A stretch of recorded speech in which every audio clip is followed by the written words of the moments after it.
Bang! So, let's see how the day went, okay? Firstly, I want to show you guys this shade that I did not took, but I did not took, but it made me fuck up my wrist so bad, because as you can see, this is Nasdaq Minis, and I am not shading this index, but I'm shading the forex.com. I'm not sure. I think I'm shading the normal one. Yeah, like the Nasdaq index. And I was looking at this shit, and I just took this shade. I mean, I didn't took this because, as you can see, it is marked from 1552. But yeah, I marked out 300 pips right here, and I am actually trading this one, which is the same as 800 pips, because I initially wanted my take profit, or sorry, stop loss right here. Not even 800, it was 1000 pips. So yeah, today I reached like 3.5%, which is not optimal at all. But as you can see, my trade hit, yeah. So I made like 1.7k, I think. I'm not even sure, but you guys will see it in the video later. So let's just cover the day quickly, okay? First thing first, we made a bearish SMT, which has been completed because this was London's high, not London, sorry, New York's highs on Friday, and we were way below them on ES, but we were above them on Nasdaq, which should have been a bearish sign, but because we had this gap right here, this hourly gap, and also this, wait, let's see the candle, 15, yeah, and we inverse this on the ES.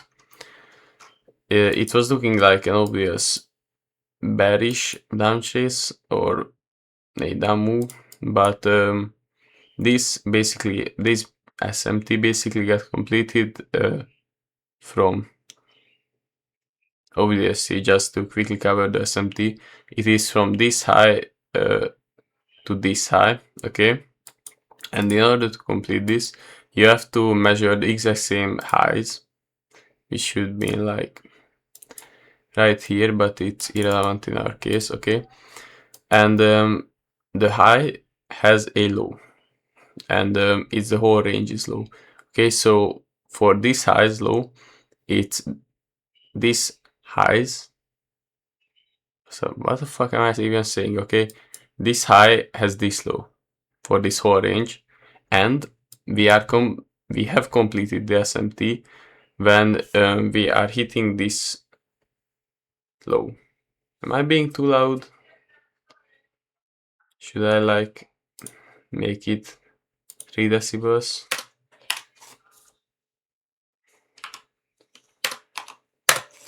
Maybe it's better now. I'm so sorry if I was being too loud. I think it's still loud. The fuck. Let's see. Is it any better now? Yeah, I think so. Sorry in advance, okay? So we have completed the SMT when we hit these lows, or we have swapped them in our case. And because we have swapped them on both of the indexes, one was right here and the other one, as previously shown, right here.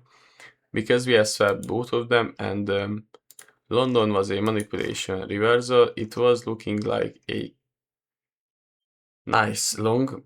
As you can see, we didn't quite get it, but we'll talk about this. So let's first cover what happened during Asia, which was basically we opened with a small gap. I think it was, yeah, only this one, okay? So no news Monday, and yeah, price was really slow today and pretty shit, but yeah, we still managed to be in a shade. But as you can see, during Asia we basically manipulated on Nasdaq, but on ES we were kinda consolidating, which was also the main reason why we had this SMT divergence. And the effect that it had on London was quite devastating, because as you can see, during 12 a.m. I think someone has also tweeted something, I'm not sure and I don't care. Maybe we had some news, I can check that. Maybe. No, nothing like that. So, no News Monday, fuck.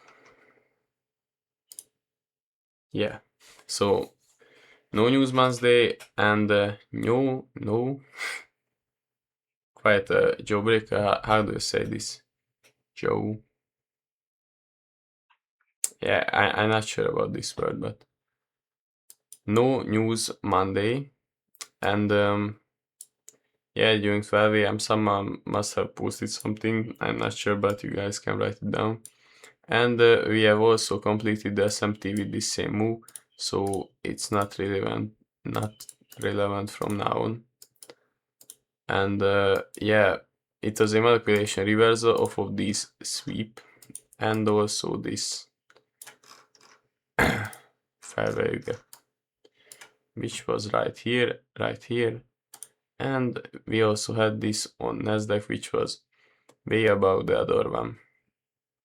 Okay, so coming to the day, New York, I obviously wanted to go long, which we got later. We had these data highs, or let's just call them data highs.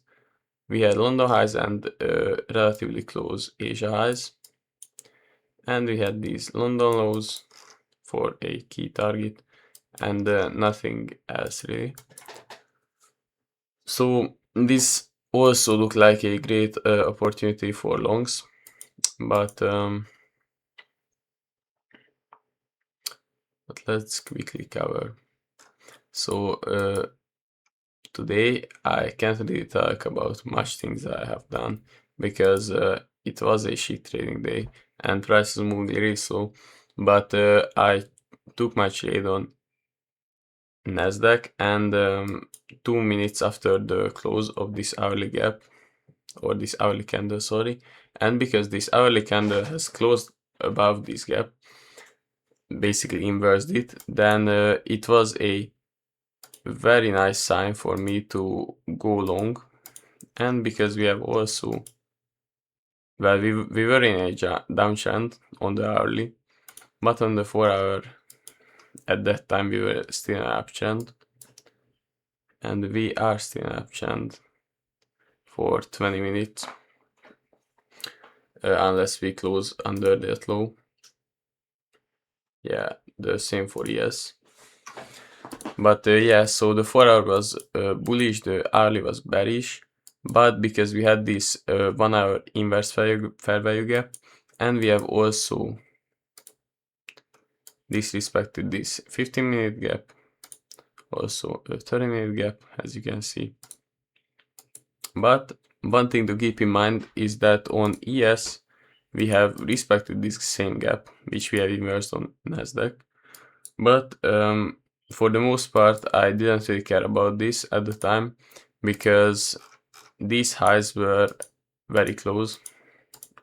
As you can see, it was like a very small error, it was a 0.56, and the full take profit would have been a 1-to-1 risk to reward or somewhere like that.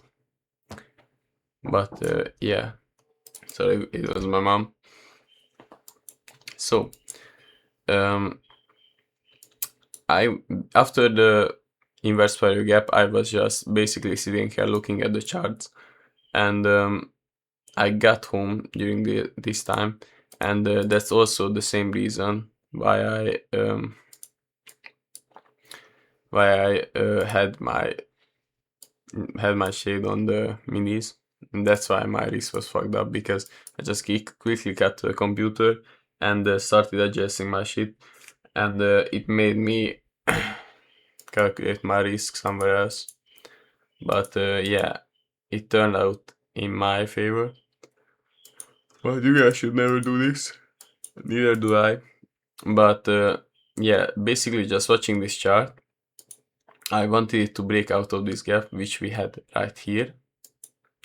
As you can see, with not, yeah, we had the 1 minute breakout structure.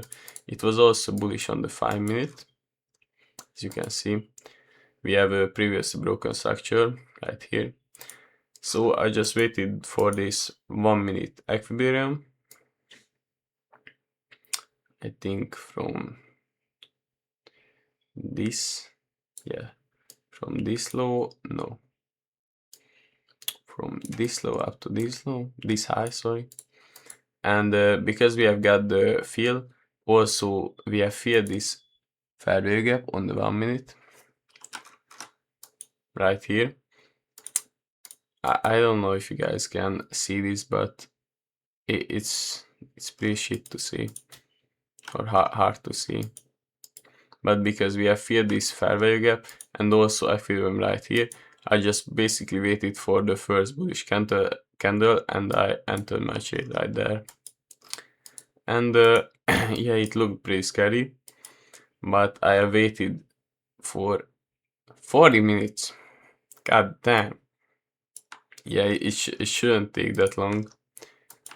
But yeah, price was really fucking shit. And ES took these highs first, 10 minutes before Nasdaq. So I didn't really want to be in this trade for any longer, but I still held, and when we hit these highs, data highs, I just moved my stop loss to right here, and yeah, I got stopped out, which I'm quite happy about, because as you can see, we just down to London lows after that. And I think the main reason why that could have happened is because on ES we have respected this whole shit, and we got the fill on both of the indexes, but it would have been more logical to obviously grab London or Asia highs, but yeah, market does what market wants. Yeah, but at the end of the day, I think it was a great trade, but yeah, it is what it is. I am really happy that I didn't held, and basically I made money from this price action. It genuinely felt like we were trading like London or Asia session. But yeah, that's for today's, and we'll see you guys tomorrow if I shade. Yeah, goodbye.